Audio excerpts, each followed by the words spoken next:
সৰুকালত এটা বস্তু দেখিছিলোঁ যে ২৬ জানুৱাৰী বা ১৫ আগষ্ট সেই আগদিনা আমাৰ মা দেউতাই কয় কালি তহঁতি নোলাবি দেই, কাইলৈ ১৫ আগষ্ট আছে বা ২৬ জানুৱাৰী আছে, ওলালে কিন্তু বম দিব। যিসকলে ব্যৱসায় কৰি চলি থাকে বা যান বাহন চলাই চলি থাকে তেখেতলোকৰ কাৰণে যথেষ্ট দিগদাৰী হয়।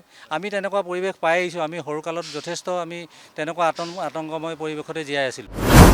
আমি যেতিয়া সৰু অৱস্থাত আছিলোঁ যথেষ্ট আতংকত জীয়াই আছিলোঁ, কিন্তু বৰ্তমানত সেই অৱস্থাটো নাই আৰু বিজেপি চৰকাৰে যথেষ্ট পৰিৱৰ্তন আনিছে।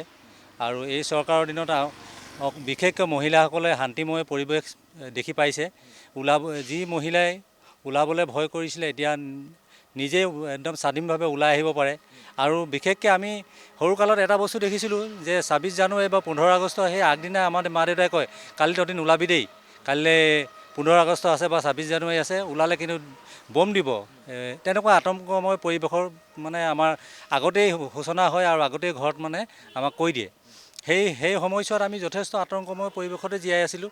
আৰু এতিয়াৰ দিনটোত তেনেকুৱা ধৰণৰ আমি কোনো ধৰণৰ শুনা নাই। সম্পূৰ্ণ শান্তিময় পৰিৱেশ আৰু যথেষ্ট শান্তি। বিশেষকৈ মহিলাসকলে একদম শান্তিপূৰ্ণভাৱে য'তে ত'তে যাচীনভাৱে যাব পাৰে, কোনো ধৰণৰ বাধা বিঘিনি নাই। গতিকে আগৰ চৰকাৰ আৰু এতিয়াৰ চৰকাৰৰ মাজত সম্পূৰ্ণ মানে পাৰ্থক্য আছে, যথেষ্ট পাৰ্থক্য আছে। যথেষ্ট পাৰ্থক্য মানে তোমাৰ এটা ভাষাত ক'ব গ'লে আসমান আৰু জমিনৰ মানে পাৰ্থক্য আছে।